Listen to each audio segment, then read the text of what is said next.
Afin de continuer notre série de prédications, qu'est-ce que notre vie? Aujourd'hui, je vous invite au chapitre 4 de la lettre de Jacques, les versets 11 et les versets 12. La parole de Dieu dit: « Ne parlez point mal les uns des autres, frères. Celui qui parle mal d'un frère ou qui juge son frère parle mal de la loi et juge la loi. Or, si tu juges la loi, tu n'es pas observateur de la loi, mais tu en es juge. Un seul est le législateur et juge, c'est celui qui peut sauver et perdre. Mais toi, qui es-tu qui juge les prochains? » Je vous invite à la prière. Notre Dieu, notre Père, nous te rendons grâce, car ta parole, Seigneur notre Dieu, elle est sagesse, elle est transformatrice, elle possède un pouvoir énorme. Et nous te demandons humblement que ton Saint-Esprit vienne nous aider, nous éclairer, nous montrer, Seigneur, la profondeur de ta parole, afin que nous puissions la saisir et la mettre en pratique dans notre vie quotidienne. Amen. Aide-nous, Seigneur notre Dieu, car nous avons besoin de toi. Il n'y a que toi qui peux nous aider à ce moment. C'est au nom de Jésus, notre Seigneur et notre Sauveur, que nous prions. Amen. Une fois, je suis allé rendre visite à un ami, à moi, qui est pasteur. Et lorsque je suis arrivé chez lui, sa femme était là, elle était présente. On a pu passer un bon moment ensemble en discutant certains sujets. Et vous savez que lorsque les pasteurs sont ensemble, il n'y a que deux sujets de discussion. Toujours c'est l'Église, soit la théologie. Donc on discute théologie ou Église. C'est toujours la même chose. Bon, mais à un moment donné, la femme du pasteur m'a dit une chose très bizarre qu'elle était en train de vivre, la pauvre. Elle m'avait raconté un problème auquel elle faisait face à ce moment-là. Les femmes de l'Église disaient du mal d'elle. Parlaient du mal de la femme du pasteur parce qu'elle allait à la salle de sport. Oui. Ah oui. Mais attention, je vais vous raconter l'argument, le raisonnement des femmes de l'Église pour dire du mal de la femme du pasteur parce qu'elle allait à la salle de sport. L'argument des femmes de l'Église était que ce n'était pas acceptable que la femme du pasteur va à la salle de sport. Car pour aller à la salle de sport, il faut payer. Ainsi, c'est le pasteur qui paye pour que sa femme aille à la salle de sport. Mais le salaire du pasteur vient des offrandes de l'Église. Donc, ce n'est pas possible que l'argent de l'Église soit employé dans une chose vaine comme celle-là. Pour les femmes de cette Église, faire de la gymnastique était un péché, car cela se montrait comme un intérêt au corps, pour être belle, et ainsi il s'agissait d'une vanité. Donc la femme du pasteur péchait deux fois. D'abord parce qu'elle a cherché la vanité d'avoir un corps beau, et ensuite de se servir de l'argent de l'Église pour payer cela. Donc c'était les bazars dans l'Église, parce qu'ils ne comprenaient pas que les salaires du pasteur soutiendraient une telle chose, un double péché. Il semble quelque chose bête, mais c'est un cas typique de médisance et qui brise et qui blesse. C'est justement le thème de notre prédication de ce matin, la médisance et aussi les problèmes que Jacques va résoudre dans les églises où il était pasteur. Parce que c'est justement le thème de ces deux versets que nous venons de voir. Mais Tout d'abord, j'aimerais bien vous localiser ces textes parce que ces deux versets, ils sont un peu... si on fait la lecture vite du chapitre 4 entier, on voit que ces deux versets sont ne sont pas bien placés. Il semble à nos yeux qu'ils ne sont pas bien placés. Donc, par ces courts passages de la lettre, Jacques il fait une application de ce qu'il vient de dire concernant l'orgueil et l'amitié du monde. Et c'est ça le lien entre les passages que nous avons vus la semaine dernière et les versets 11 et 12. En effet, les versets 11 et 12, c'est déjà une application de ce qu'il vient de dire dans les versets 1 jusqu'au verset 10. Comme vous avez vu la semaine dernière, nous avons vu la semaine dernière, les problèmes de gens de ces églises auxquelles Jacques a écrit, c'est justement le problème de l'amitié avec le monde. Ils sont orgueilleux encore. Ils gardent cet orgueil caractéristique de la société, de l'époque, dans leur vie chrétienne. Donc Jacques il va justement appliquer ces passages maintenant. Il gardait encore une relation avec le monde et ainsi il continuait à être orgueilleux parce qu'il pensait encore selon les catégories du monde. Donc, on peut être chrétien et être encore dans le monde, vous voyez? Parce que si on pense, c'est notre façon de voir les choses, c'est notre façon d'apercevoir les choses. Et selon les catégories de notre société, nous n'avons que le nom de chrétiens. Nous continuons à vivre comme le monde, comme la société. Et Jacques, il est en train de dire, non, pas comme ça. Être chrétien et être séparé du monde. On vit dans le monde, mais on ne vit pas selon le monde. Donc cet orgueil résiduel se répandait dans la communauté dans la forme de querelles et de disputes, comme nous avons vu la semaine dernière. D'une façon pastorale, Jacques montre que Dieu résiste aux orgueilleux, mais il fait grâce aux humbles. Verset 6 du chapitre 4. Ainsi, l'humilité auprès de Dieu est la réponse à leurs problèmes. Comme a dit Jacques, au verset 10, « Humiliez-vous devant le Seigneur, et il vous élèvera. » Donc la réponse contre l'orgueil, la rédemption du péché de l'orgueil, est l'humilité devant Dieu. Alors, ces courts passages composés par les versets 11 et 12 montrent qu'il y a un autre problème issu de l'orgueil, qui se répand facilement, à savoir la médisance, la calomnie, l'acte de dire du mal de quelqu'un. Donc, comment je sais que je suis orgueilleux? Parce que je suis en train de parler du mal de quelqu'un. Que je suis en train de calomnier, de commettre la calomnie contre quelqu'un. Parce qu'à mes yeux, moi, je ne suis jamais orgueilleux.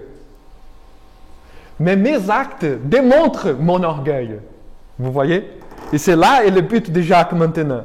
Et de montrer, voyez, vous êtes orgueilleux. Non, on est humble. Donc pourquoi vous parlez mal? Pourquoi il y a des querelles? Pourquoi il y a des disputes? Pourquoi il y a ceci? Pourquoi il y a cela? Le problème est que l'acte de dire du mal, de commettre la calomnie et la médisance sont normalement liés à la jalousie, l'envie et les querelles, comme Paul a bien indiqué lorsqu'il s'adresse aux Corinthiens, qui ne reconnaissaient pas son ministère.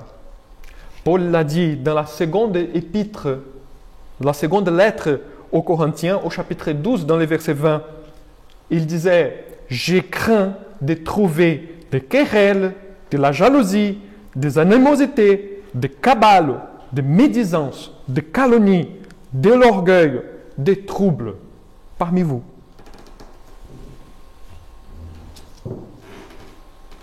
La calomnie, parler du mal, est toujours liée à querelle, jalousie, envie, orgueil. C'est là la base. Les Corinthiens ne reconnaissaient pas le ministère de Paul. Ils étaient orgueilleux. Ce n'est pas au hasard qu'il y avait d'autres choses, des autres péchés qui s'éparpillaient parmi la communauté. C'est facile de me dire un pasteur, comme l'exemple de Paul nous montre. Les Corinthiens remettaient en cause le ministère de l'apôtre. Donc l'apôtre Jacques fait une sorte de reprise du sujet de la langue qu'il avait déjà traité selon d'autres perspectives, comme une confession de foi à la légère ou une confession de foi fausse, comme nous avons vu dans le chapitre 1 du verset 19 au verset 27. Ou encore, la deuxième fois qu'il traite les sujets de la langue dans sa lettre, Jacques, il le fait lorsque quelqu'un mal utilise sa langue en parlant d'une façon inconvéniente, du chapitre 3, verset 1 jusqu'au verset 12, et maintenant il fait une reprise de ces problèmes de la langue dans le chapitre 4, versets 11 et 12, parce que c'est un problème grave, pratique, mais grave dans la communauté. Cette reprise de ce thème par Jacques, maintenant elle est faite dans la perspective d'une médisance, de la calomnie qui est issue d'un cœur orgueilleux. Et c'est là les points que Jacques il veut traiter dans sa communauté maintenant. Et c'est là j'aimerais bien le faire dans deux volets, parce que c'est l'argument de Jacques va dans deux sens. D'abord, il parle que calomnier, commettre la calomnie, parler du mal, dire du mal de quelqu'un et être juge de la loi. Et deuxièmement, parler du mal, dire du mal de quelqu'un et être juge d'autrui. Donc, c'est sur ces deux sujets que j'aimerais bien vous inviter à réfléchir maintenant. Bon, d'abord, ce que Jacques veut dire par dire du mal de quelqu'un peut englober la contestation de l'autorité légitime de quelqu'un, médire quelqu'un en secret ou faire encore des accusations incorrectes et ou injustes. Donc, comme je vous ai dit déjà, parler du mal, dire du mal, la calomnie, c'est des péchés qui rentrent dans le 9e commandement. Tu ne porteras pas de faux témoignages contre ton prochain. Donc, l'acte même de concevoir quelqu'un faux, quelque chose de fausse contre mon prochain dans mon cœur, je n'ai pas besoin de dire, j'ai déjà commis l'acte de médire, de maudire. Contester l'autorité de quelqu'un, l'autorité légitime de quelqu'un est aussi déjà la médisance. Donc, le péché de commettre la calomnie, il prend un inventaire énorme qui englobe plusieurs choses, mais que sa base est toujours la même. Je me mets dans une position que ce n'est pas la mienne pour dire ceci doit être comme ça et ceci doit être comme ça.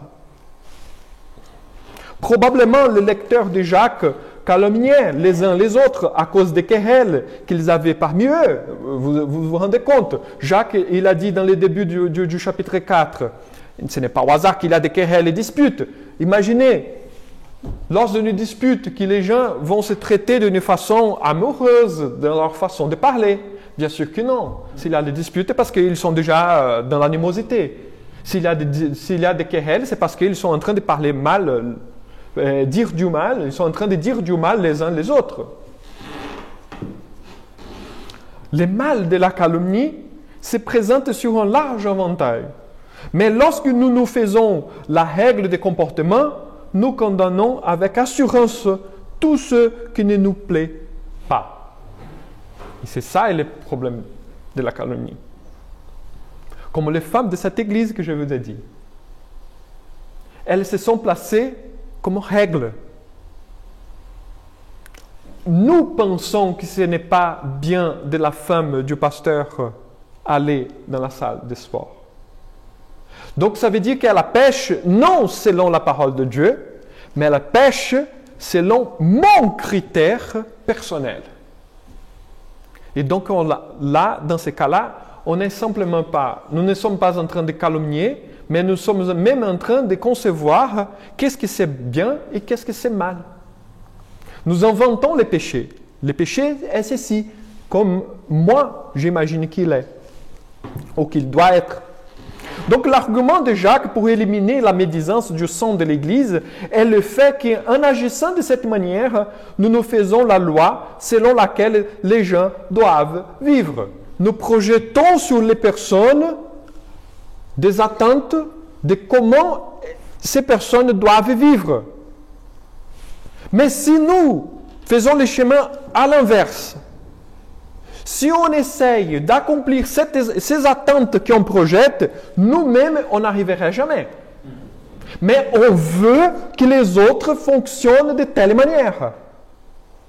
On demande des gens ce qu'on ne peut pas faire. Typiquement, le cas des pharisiens. Les pharisiens étaient comme ça. Et c'est typique de notre... Ce n'est pas que les pharisiens, ils sont des ennemis, ils sont méchants, les pharisiens sont vilains. Non, nous-mêmes, nous faisons des choses pharisiennes. C'est l'homme, c'est le cœur pécheur. Et même au milieu de l'Église, je vous rappelle toujours, il s'agit des chrétiens ici. Ainsi, nous méprisons la loi de Dieu. Et c'est là le problème. Car nous faisons loi. Donc, on met à côté la loi de Dieu. Donc, on s'en fiche de la loi de Dieu et on préfère notre propre loi, nous-mêmes. Nous nous mettons à la place des juges, au-dessus de la loi. Parce que le juge, il est au-dessus de la loi. Parce qu'il va juger selon la loi. Car la loi de Moïse interdisait déjà dans l'Ancien Testament la calomnie.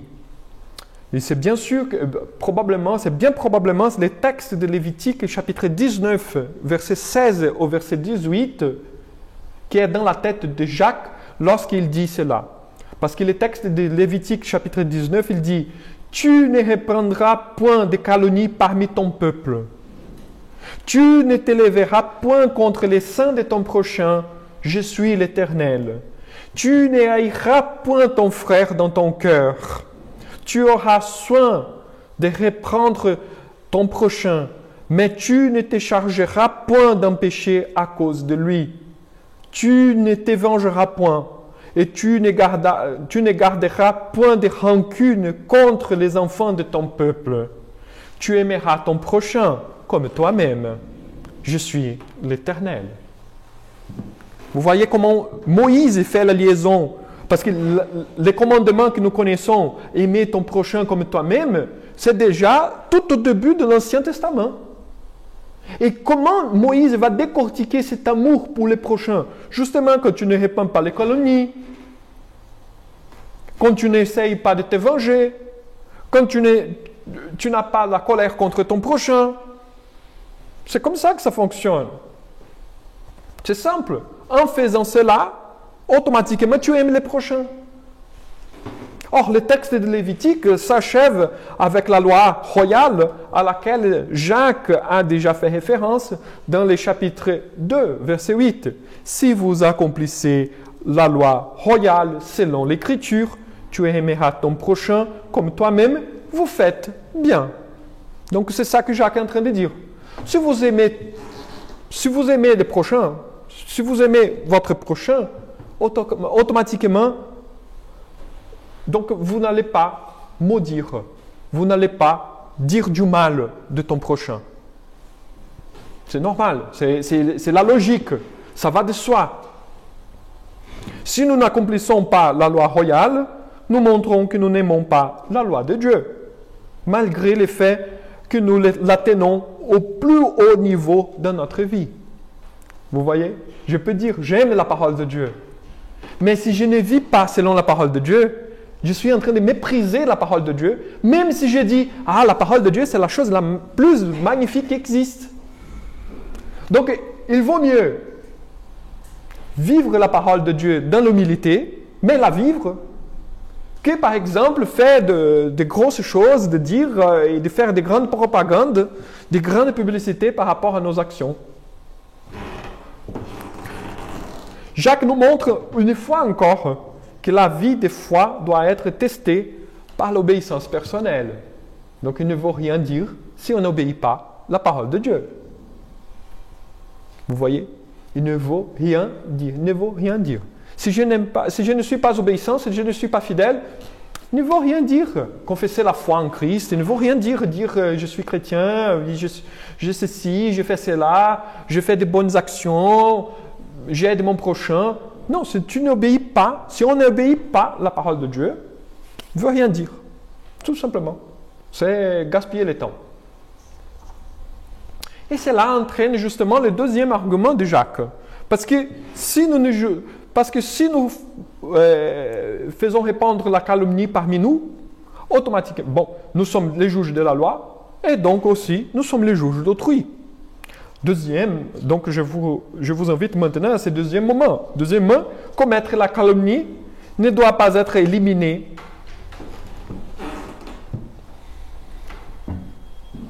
Commettre la calomnie ne doit pas être éliminé parce que la personne se met à la place des juges pour juger la loi, mais aussi parce qu'elle se met à la place des juges pour juger les prochains. Car de cette manière, Jacques nous montre qu'au lieu d'accomplir les commandements d'aimer les prochains, nous nous mettons dans une position arrogante et prétentieuse de les juger. Lorsque nous critiquons les autres personnes, nous donnons un verdict sur la vie de la personne et son destin.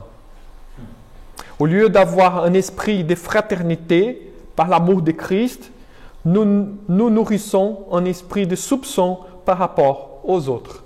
Et là, ça change la base de la relation d'amitié. Quand nous disons du mal de quelqu'un, je ne fais plus confiance à l'autre. Je soupçonne toujours l'autre parce qu'il y a des défauts et je ne tolère pas ces défauts. Et donc c'est pourquoi je parle mal. Donc ma relation maintenant, elle est basée sur les soupçons. Et là, les soupçons est quelque chose de complètement contraire à la notion de foi chrétienne, de nos relations personnelles. Vous voyez, les gens qui toujours sont en train de « Ah, je ne sais pas, je ne fais pas trop de confiance. » Non, je fais confiance. Ce que la personne me dit. Alors, si elle a me dit le vrai ou si elle a me dit le faux, ce n'est pas mon problème, c'est son problème. C'est elle qui va avoir avec Dieu. Mais ma relation avec elle ne peut pas être des soupçons tout le temps. Donc, c'est ça que Jacques est en train de dire. Ne changez pas vos relations. Faites confiance les uns les autres. Faites confiance les uns les autres. Ne soupçonnez pas. Cette accusation montre que Jacques n'interdit pas, et cela est très important de tenir. Cette accusation montre que Jacques n'interdit pas les distinctions appropriées et nécessaires qui doivent être faites par tous les chrétiens. Nous avons un esprit critique. Nous ne recevons pas les choses comme on avale tout. On a un esprit critique. Cet esprit critique, c'est issu de la parole de Dieu. C'est la parole qui est notre critère pour faire la critique. Ce n'est pas nos attentes, nos perceptions, notre manière de penser, mais ce que la Bible dit. C'est là la façon biblique d'être chrétien avec un esprit critique. Cette accusation de Jacques n'interdit pas non plus les droits de la communauté d'exclure ceux qu'elle suppose être en désobéissance flagrante au principe de la foi. C'est-à-dire, il y a certaines personnes qui font le mal, on sait qu'ils font le mal, donc l'Église, elle est invitée à justement à exclure cette personne de la communauté. Ni n'interdit la détermination du bien et du mal parmi ses membres. Donc c'est l'Église a ce droit de dire ça, ceci est bon, ceci est mal, pour le bien de la communauté. C'est le cas que nous voyons par exemple en 1 Corinthiens chapitre 5, lorsqu'il y a eu un inceste au milieu de l'Église. Qu'est-ce que Paul dit? De ma part, mettez cette personne, mais ce monsieur au dehors de l'Église. Parce que c'est à vous de dire cela. Vous ne pouvez pas embrasser les gens qui veulent continuer dans leur péché. Vous ne pouvez pas permettre cela au sein de l'Église. Sinon, d'abord, vous allez vous corrompre et en plus, vous n'allez pas donner de bons témoignages. Vous serez toujours une pierre d'achoppement. Vous serez toujours un objet de scandale. Donc, il faut couper. Donc c'est ça que Jacques est en train de dire. Ce n'est pas ne pas faire la critique qu'elle est bonne et nécessaire, mais aussi ne pas embrasser la chose comme si rien n'était. Les soucis de Jacques et les discours envieux et censurants par lesquels nous condamnons les autres comme ayant tort aux yeux de Dieu. La personne fait quelque chose que je ne sais pas si c'est correct ou pas correct, mais moi, tout de suite, j'ai déjà jugé la personne et j'ai dit, ce n'est pas bien, tu as fait mal, tu as fait tort contre moi. Tout de suite, je censure la personne. Je l'attaque, je la culpabilise tout de suite, au lieu d'essayer de régler la chose de la façon la plus amoureuse possible. Car ce type de jugement que Paul a condamné aussi parmi les chrétiens romains, qui apparemment s'interrogeaient mutuellement sur la réalité de la foi. Si tu as la foi, tu fais ceci, si tu n'as pas la foi, tu fais cela. En raison d'opinions divergentes sur l'applicabilité de certaines lois rituelles. Donc, c'est de dire, non, si tu es chrétien, tu ne peux pas faire cela. Donc, cela est la racine de querelles, de disputes et de fragmentation de l'Église.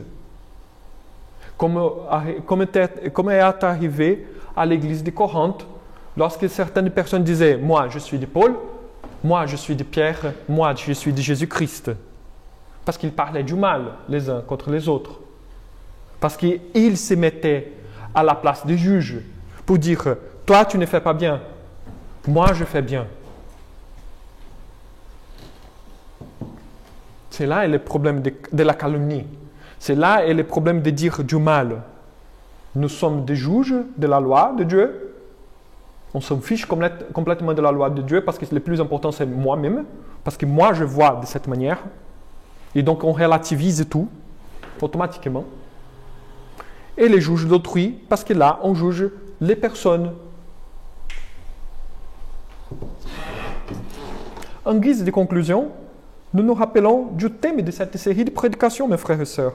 Qu'est-ce que notre vie? Notre vie, c'est débarrasser de l'orgueil et chercher à être humble dans la présence de Dieu.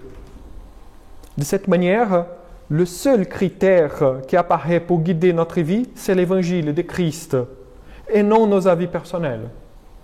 Ainsi, nous éliminons la calomnie de notre milieu, car nous sommes là pour aider les uns les autres à marcher dans la foi, de la façon la plus authentique et progresser dans cette même foi. Nous ne sommes pas des critères, nous ne sommes pas de Dieu. Nous sommes des serviteurs de Dieu. Notre vie est une vie de service selon la parole de Dieu, dans l'amour et dans la patience avec notre prochain. C'est pourquoi je vous invite à soutenir les uns et les autres. Et ainsi, on va accomplir la parole de l'Évangile. Car lorsque nous nous soumettons à Dieu, nous nous soumettons les uns les autres. Et on va chercher à servir. Et là, nous allons accomplir naturellement l'Évangile de Christ. Je vous invite à la prière.